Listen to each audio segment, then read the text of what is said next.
Inspectors from the Organization for the Prevention of Chemical Weapons, OPCW, have finally arrived in Douma, Syria, to assess whether a gas attack took place earlier this month.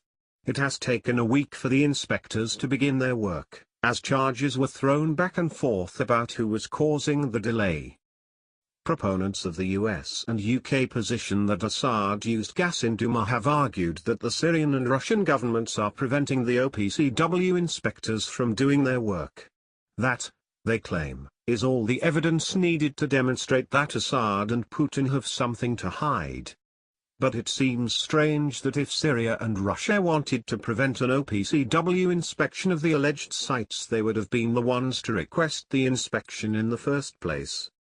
The dispute was solved just days ago, as the OPCW Director General released a statement explaining that the delay was due to UN Security Office concerns for the safety of the inspectors.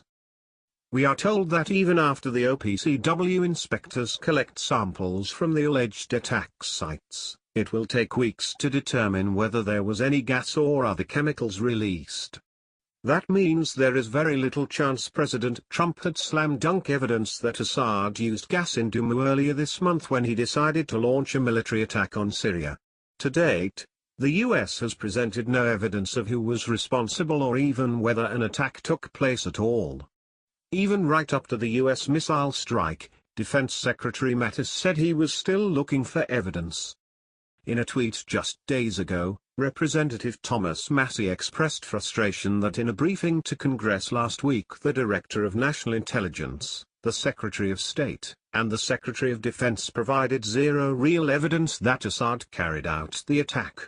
Either they have it and won't share it with Congress, he wrote, or they have nothing.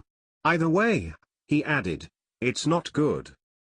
We should share Massie's concerns. US and French authorities have suggested that videos shared on the internet by the US-funded White Helmets organization were sufficient proof of the attack. If social media postings are these days considered definitive intelligence, why are we still spending $100 billion a year on our massive intelligence community? Maybe it would be cheaper to just hire a few teenagers to scour YouTube? Even if Assad had gassed his people earlier this month, there still would have been no legal justification for the US to fire 100 or so missiles into the country. Of course, such a deed would deserve condemnation from all civilized people, but Washington's outrage is very selective and often politically motivated. Where is the outrage over Saudi Arabia's horrific 3-year war against Yemen? Those horrors are ignored because Saudi Arabia is considered an ally and thus above reproach. We are not the policemen of the world. Bad leaders do bad things to their people all the time. That's true even in the US, where our own government steadily chips away at our constitution by setting up a surveillance state.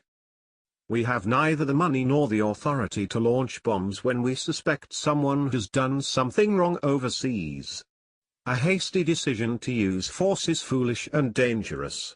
As Western journalists reporting from Douma are raising big questions about the official US story of the so-called gas attack, Trump's inclination to shoot first and ask questions later may prove to be his downfall.